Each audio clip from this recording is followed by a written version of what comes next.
Hi, I'm Varian Brandon, and this is episode 18. Yeah, 18 of the Stranded Colorwork discussion. We have come a long way. We started out with what I lovingly called the non-definitive definition, because everybody has their opinion on what the definition of stranded colorwork knitting or fair isle knitting or any of all that. They're not the same thing, as you know. But everybody has their own definition, and nobody's wrong. It's just their opinion, and based on their expertise and their background. So it's kind of non-definitive, if you will. And we went on through what kind of I'm not going to list all of them all off, but what kind of fabric it creates, how you weave in new yarns and weave out old yarns, and well, nothing's ever old, but yarns you're not using anymore. We have learned how to center stitches, to use markers, all this sort of stuff. And now we're down to casting off and weaving in the ends. Okay, can you guess what's going to be next week or next time? Is going to be, we'll be finishing off probably blocking. I've got a woolly board. I have to figure out how I'm going to shoot the woolly board, but I've got a woolly board and I've got other various things to talk about blocking. But this time it's casting off and weaving in ends, okay? I wish I could tell you some fabulous way to cast off that is exclusively for stranded colorwork knitting. I cannot. It's just, you cast off how you cast off. It kind of depends on the project. Now, that being said, there are super stretchy cast-offs, there are super fast cast-offs, there are super whatever substitute in here types of cast-offs, which are all appropriate for whatever project you're working on.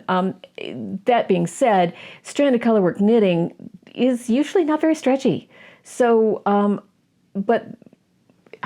I don't use the stretchy cast-off. I actually just use the one I was taught, with a little bit of tweaking, when I was like 8 years old, I think. And that is the knit to or work to and pass the first stitch over the second stitch. Your basic cast off.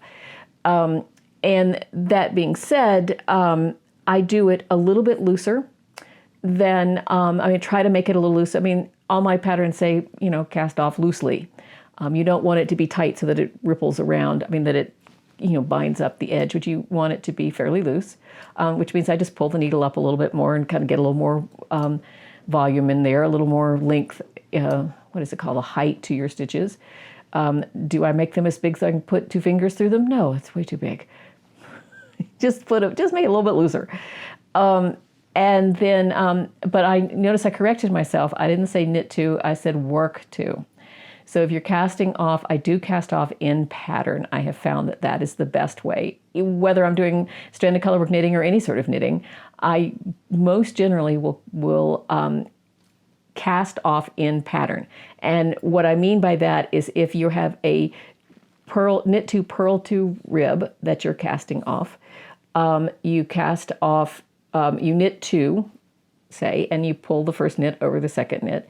Then you purl 1, because it's knit 2, purl 2, purl 1, pull the second knit stitch over the first purl stitch, and then purl the second one. You follow me, purl the first purl stitch over the second purl stitch.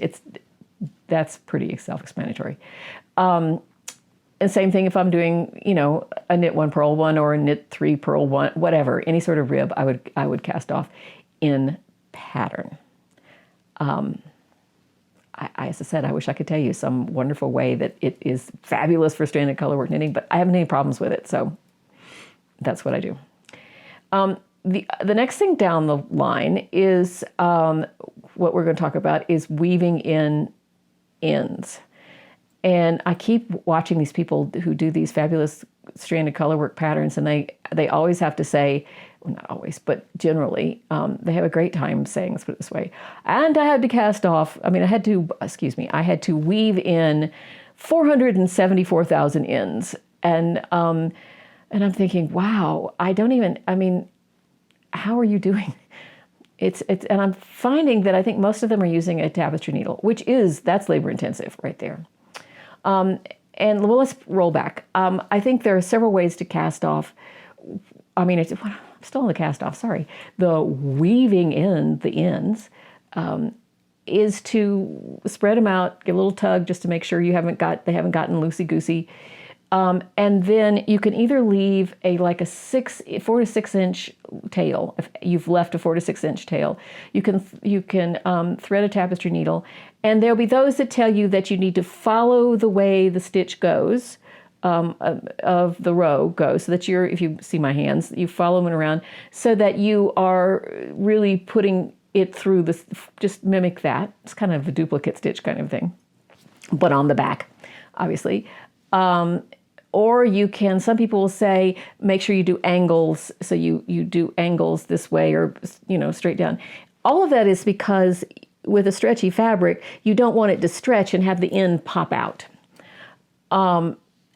Again, stranded knitting is not all that stretchy, so I don't usually do that.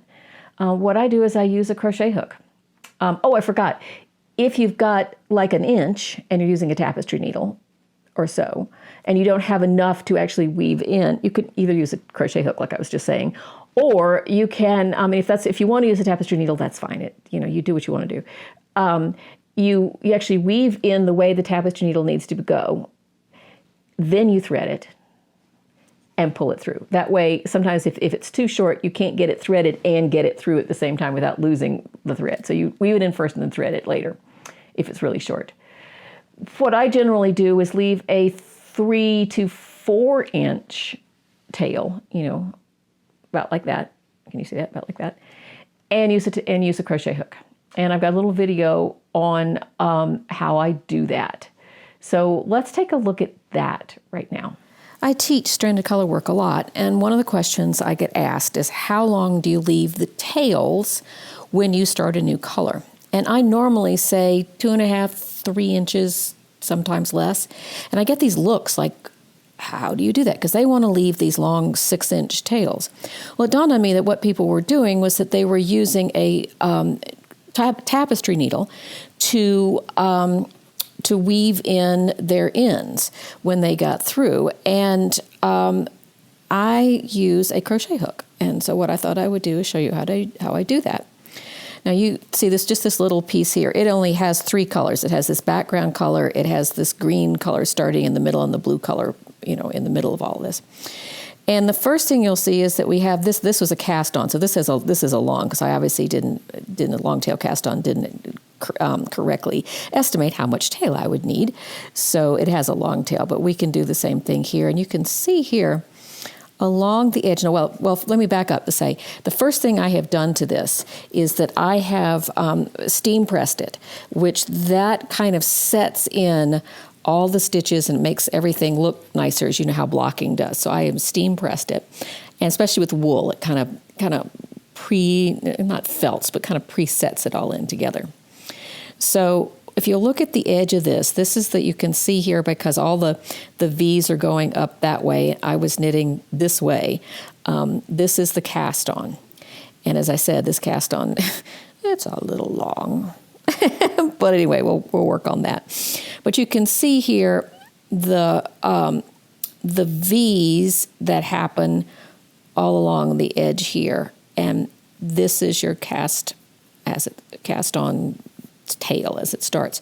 So what has to happen is, to make this look, to kind of complete that V, is for this thread, this yarn, this end, let me get the light right, this end to go back underneath that V right there. So the easiest way to do that, in my mind, is you can do it with a tapestry needle, yes, but I'm just going to do it with a crochet hook. And we're going to just go right underneath that V right there on the edge, grab the yarn, and pull it back through, right? So that makes that edge nice and straight. And you can turn it under here. See if I can do this with this suspending up into the air. And then weave this back in as you go along. Now, there are those that say that needs to be at a diagonal and all this kind of stuff. With stranded knitting, I never find that. I like to try to make it go along a line. I can have this thing. And I only go about 1 inch. I mean, all this yarn is pretty much woven all together. So I pretty much only go, let's see, about an inch. And I just go underneath whatever kind of floats and stuff are there. Now you see I split that yarn. There we are. Okay. Now let's take a look. Let's do the one on the other side too. I was going to say we'll start the beginning and the ending tail. So here is the cast off, and that one needs to go back around, back through this way to make that correct. And what I'll probably do is, because I don't want that in the front, I'll go around this way and pull this through, and at least it'll even up this edge a little bit. So that gets pulled through like that. Okay. And then this can get woven back in. Let's do it this way. It's very hard holding this up in the air. When we get to the other part of it, I'm going to have to lay it flat. So we'll go through like that. And you'll notice there I just split one of those tails in the back. I'm not too worried about it. And this goes underneath that edge right there. You're trying to catch the purl bump so that it doesn't show in the front. Purl bump or a float. And there are people that say you shouldn't go underneath a float because I just haven't had any problems with it, so I don't worry about it.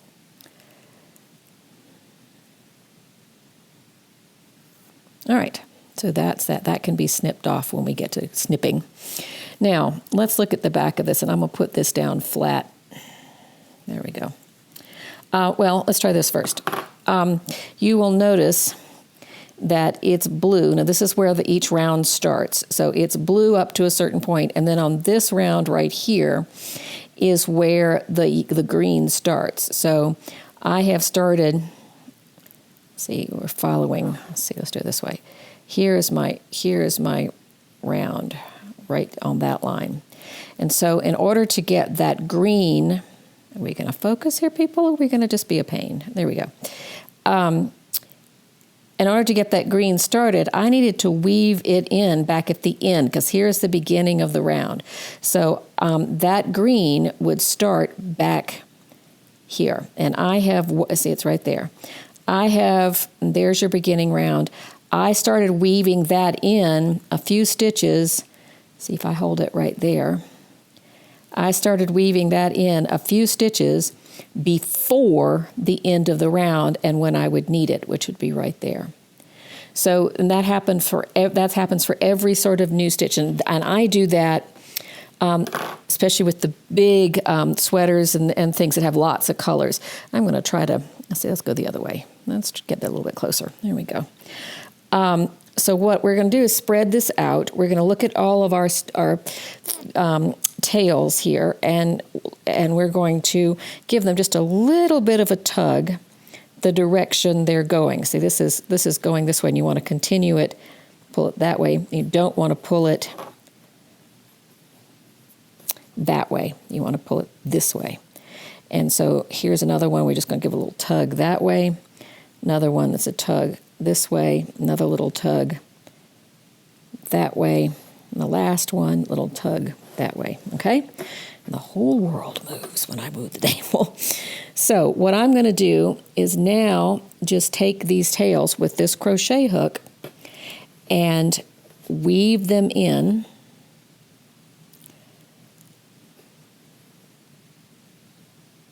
Well, with the right end of the thing. Hello. No, that was right. Hello. Second guess myself here. All right. Through there. Am I still on? Yeah. And then this one can go through there. Well, you have to get the whole thing.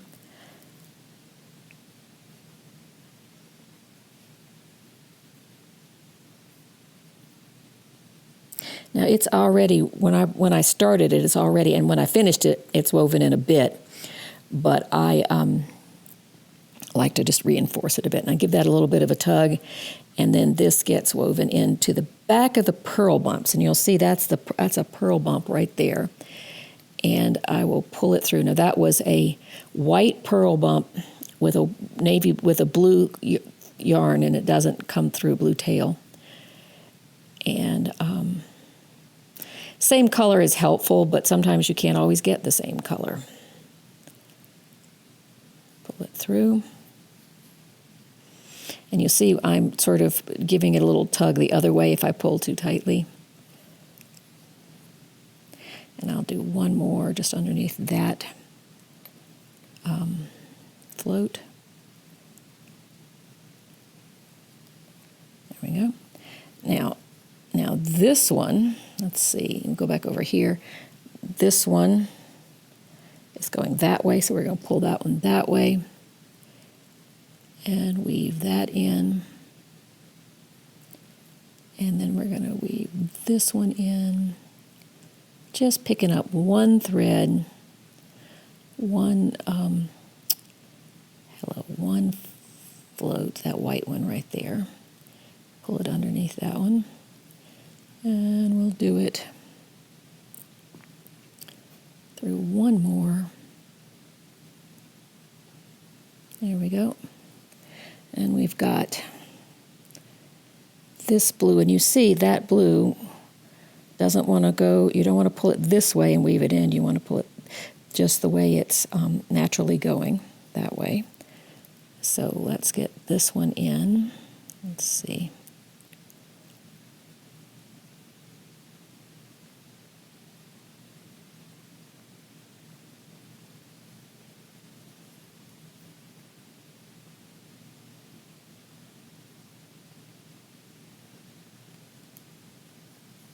All right, I think that's as far as that one needs to go.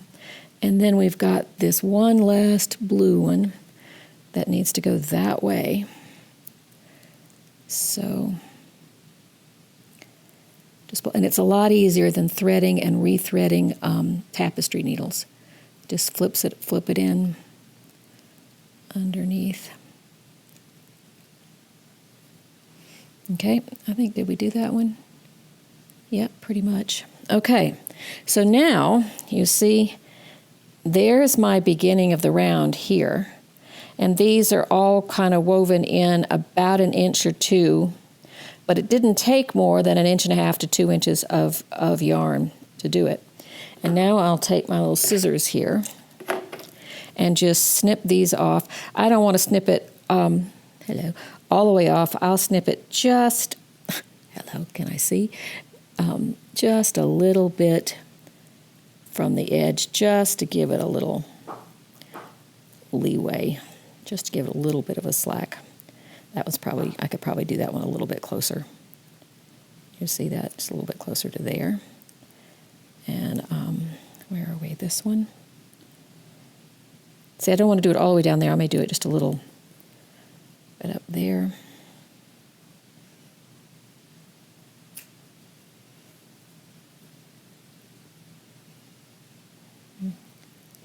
And that, and then this one can come off just a little bit there, and then this one can come off there.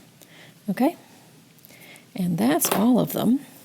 And now I can back this up a bit. Whoa, there we go. And we've got these ends all in, get a little bit of a tug. And it looks really nice and even through there, and they're all woven in here. So there you go. What you think? I mean, it's relatively easy. It's really quick. You just flip them all through. And if you watched any of the other videos in this line, as I said, and you weave in the yarns as you start them or finish them, they're already practically woven in anyway. There are people who will just cut them there and not weave them in. I'm more of a belt and suspenders person. I will weave in another inch just to make sure. So, and usually when I'm weaving it in, if I'm weaving it in at the beginning or at the end of the round, it's a very uniform weaving in because it goes kind of behind the working yarn. If I'm weaving it in with a crochet hook, it's not quite so uniform. So therefore, it's kind of the orderly way and the not so orderly way combined to make sure it doesn't go anywhere. okay? Next time, as I said, blocking and sort of finishing up and wet blocking. We're gonna do wet blocking, steam blocking. As I said, I've got a woolly board. Got to figure out how I'm going to shoot that in this frame here. It's a big woolly board. So we'll see. May have to go outside and do footage or something. Anyway, if you've got any questions about any of this, please let me know. I'm here to help. Whatever you've got, whatever your stranded color work issues are, please get in touch. You know how to find me, all the usual places. And I will see you next time while I figure out my woolly board. Bye-bye.